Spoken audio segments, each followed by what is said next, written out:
All right, next up, we have the ubiquitous Joe Thomas, our favorite radio host. And Joe, you were here earlier with a radio show, and he's going to speak to us. Thank you, Helen. You guys are doing so well with these trivia questions. You should be speaking, not us.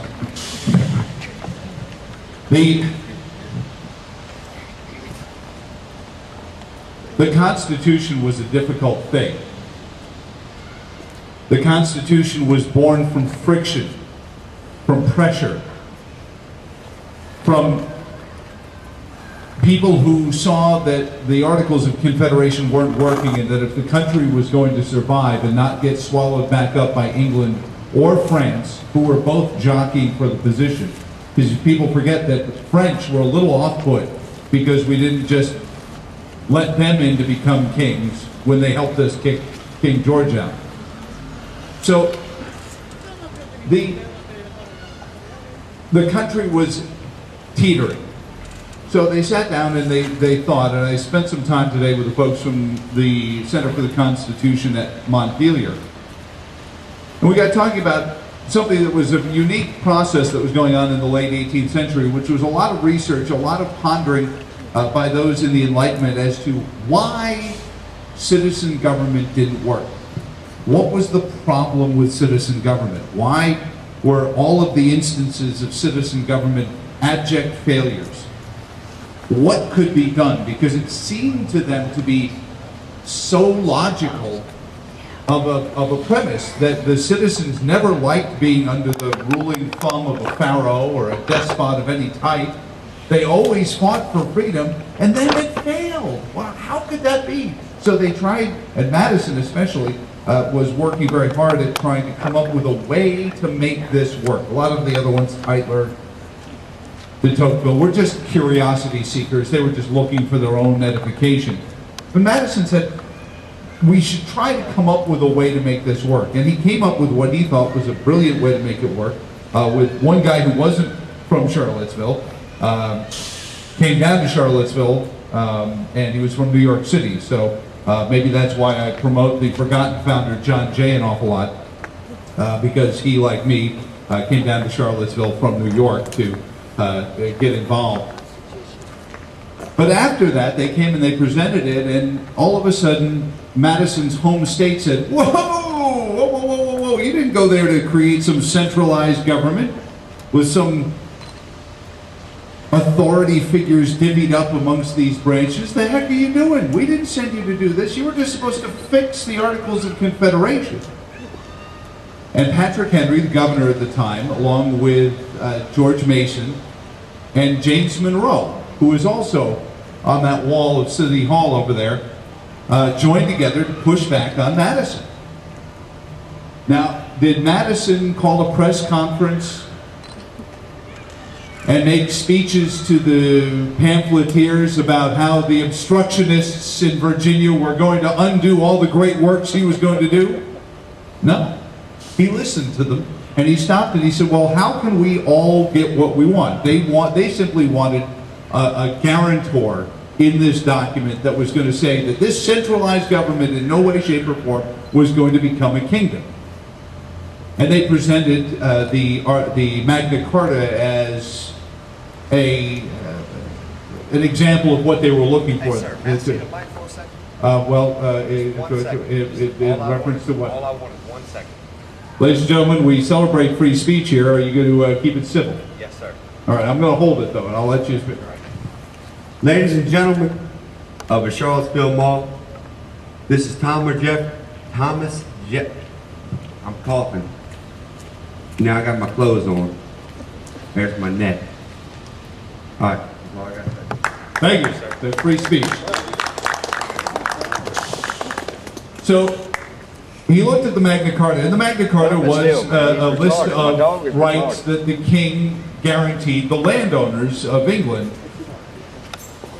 And Madison didn't like that because it created an affirmative action. So, and you hear a former state senator from Illinois talk about how the Constitution doesn't have any affirmative directives to the government. Well, this is what the Magna Carta would have been, is an affirmative directive saying the government is going to give these rights to the people.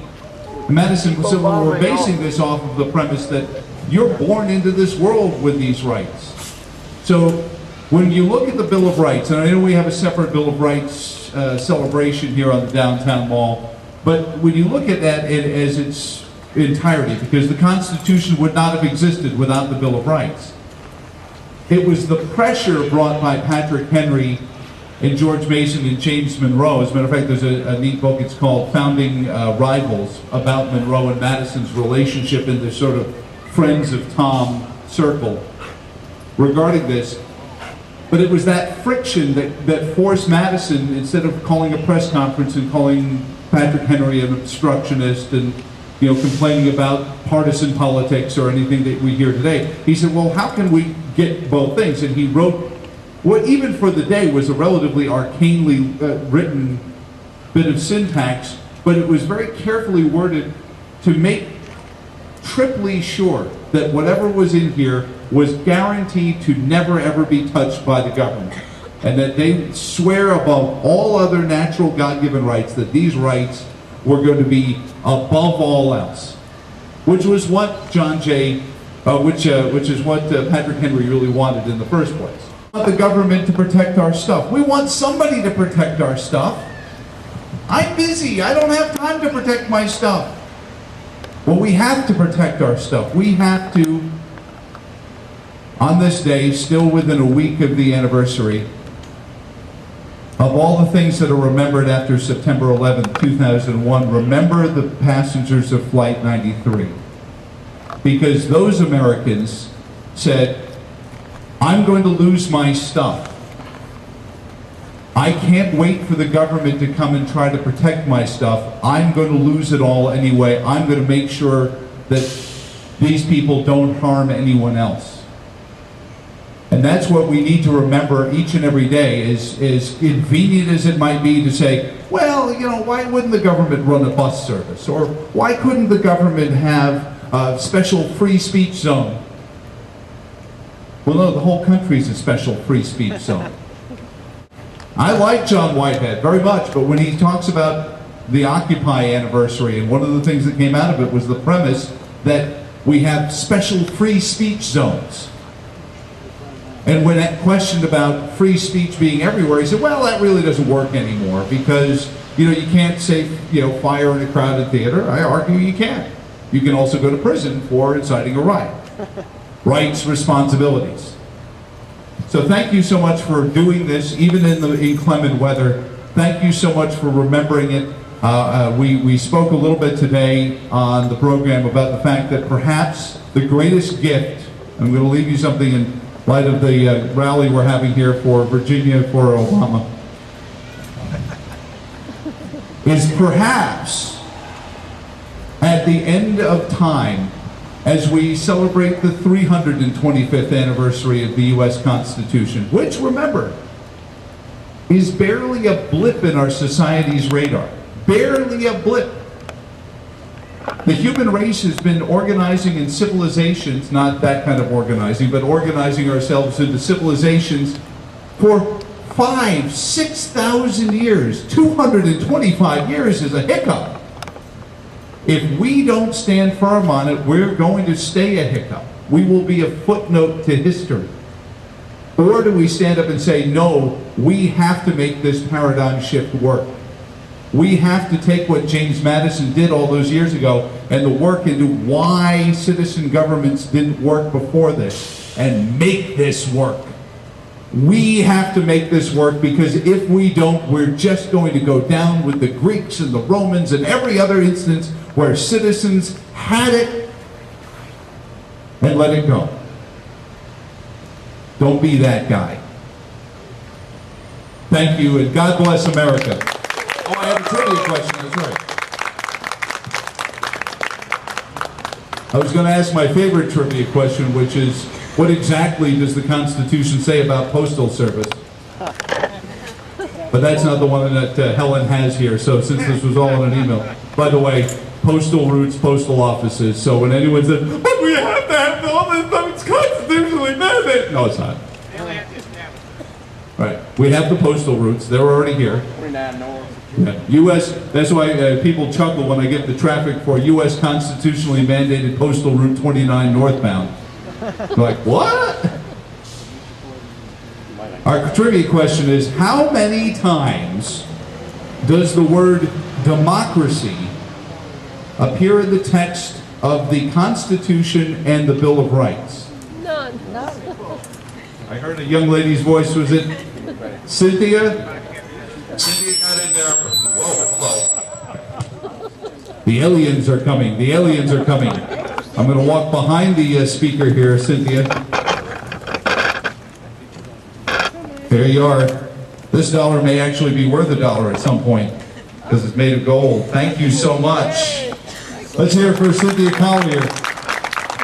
That couple right there, Cynthia and Alan Collier, are probably single-handedly responsible for getting more people elected, more Republicans elected in this area than any 5 of us put together. So let's hear it for the Colliers real quick out there. Thank you so much. You honor me by inviting me to this, and I will tell you this right now. Somebody said, boy, the rain really hurt the turnout. I said, you should see what happens when Organizing for America has a rally in the rain. Ladies and gentlemen, let's hear it for Helen Swift-Double and everyone at the Jefferson Area Tea Party.